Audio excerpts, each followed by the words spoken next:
Hello baby ears, I'm Felicia and this is a briefing of my self-conducted home energy audit.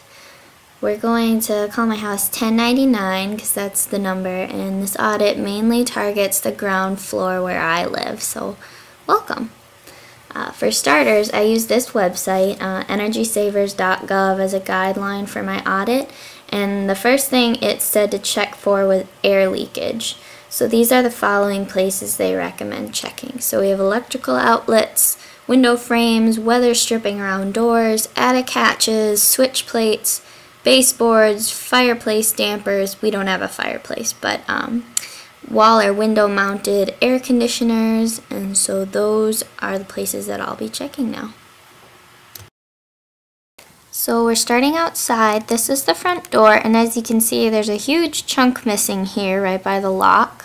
There was a lot of air leaking through here before we put some insulation in between there. Actually, my roommate put that in himself.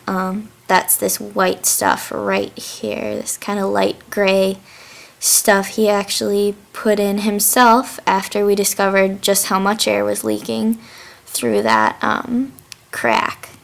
So there's a little kink in it, but that has actually really helped us since there was just ridiculous amounts of air leaking through that. As you can see, it's a pretty big crack. And then this is the inside of the door. There's that black line, that thin black line. It's kind of hard to see, but that is a gap between the door and the actual frame. So there was a ton of air coming in. Oh, here's another big crack right here. And that white part, again, is the insulation that is now blocking all of the air flowing through that area. So it's gotten a little bit warmer. We used to be able to put our hand right there and feel it, but it's getting a little better now. Up there it's not so bad. So this is the living room as we're entering from the front hallway, and this is our thermostat, which was actually broken by the previous residents, so I don't know how accurate it really is. But it's set at 65 and the actual temperature is about 60. So it's pretty cold for my taste. Over here we have 3 windows in a row, which as you can see have blinds but no curtains. I think that hanging up some thicker curtains over these could help trap some heat because there's definitely air passing in and out of them, and the surface temperature of the glass is pretty cold. Then here we have our wall-mounted air conditioner. So covering this up would probably be a good idea when we're not using it. Now over here we have a fairly big gap between the window and the wall, which is probably not ideal for the room temperature. So maybe filling that gap would be a good idea. I think there's more of these, but this is the biggest one I found. And here we have the bathroom. Down here in the corner facing the outside wall, there's some gapping between the lining and the wall. In fact, this whole strip is in kind of rough shape.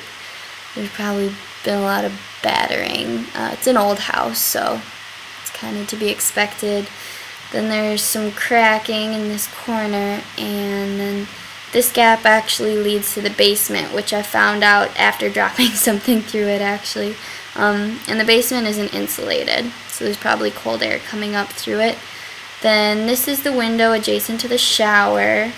There's not like too much gapping in the frame. It's pretty solid, but it's cold. This is the kitchen, and we've got 2 windows, one here, and then we have another one as well, which you already saw. And that one's right next to the door. The door doesn't lead directly out, but it attaches to a little back hallway that gets really cold no matter what. And then here we have an outside facing outlet, so there's probably leakage through there. Now here's another gap between the wall and the door frame, and then there's also another crack right up here, which isn't huge, but it's still important to notice because I think the majority of air leakage is through tiny little cracks since it's an old house. And then we have our back door, again with a gap between it and the frame, and I can still feel a draft here when I hold up my hand, so kind of the same deal as the front door. So this here is my bedroom window, and as you can see, we've installed some plastic insulation wrap on the frame to keep some air in.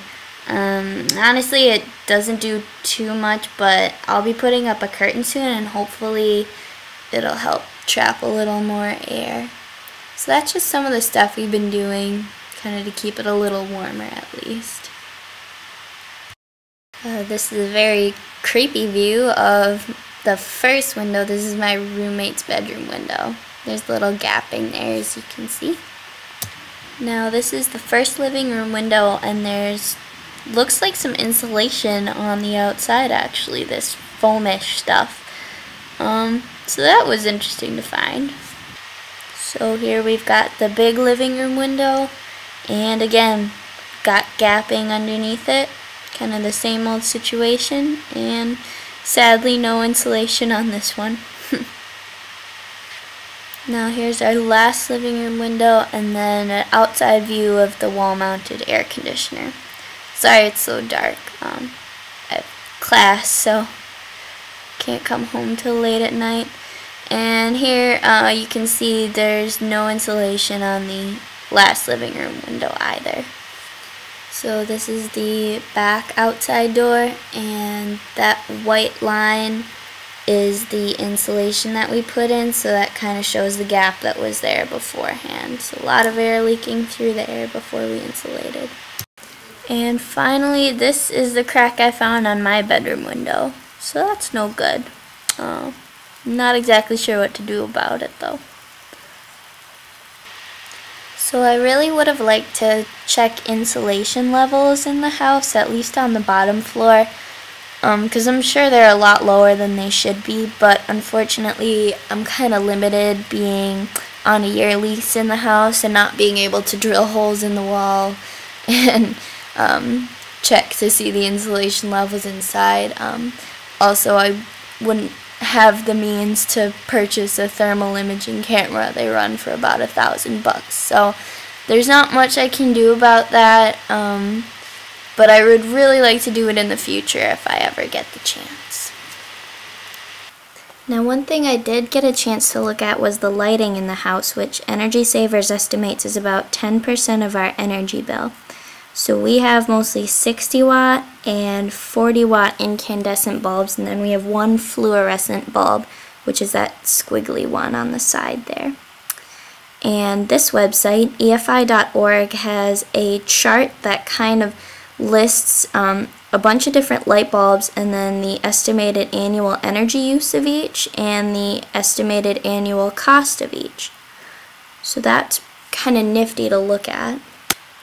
So what I did then was I took the 3 kinds of light bulbs that we have in the house so that I could look at the annual energy use of each one. So for a 40 watt incandescent, we have 73 kilowatt hours being used annually, and then for a 60 watt we have 109, and then the 20 watt fluorescent light only uses 35 kilowatt hours. And you can see the cost is significantly less with the fluorescent one. So that's something for me to keep in mind next time I buy a light bulb. So finally, to wrap this up, I just wanted to summarize what I found in my audit. I found a number of potential and likely air leaks all around the house, most likely due to its age. I don't know exactly when the house was built, but it's obviously pretty old, so there's a lot of cracks and stuff that air can leak through. Unfortunately, I was not able to check the insulation due to the limitations of my lease and also my finances. Something I really want to do in the future though. And I also found that lighting isn't being improperly used, so we don't have unnecessary 100 watt bulbs, but it could be more efficient. That's all, guys. Hope I didn't put anyone to sleep. It was kind of long. But thank you for watching, and have a happy Thanksgiving, everyone. Bye now.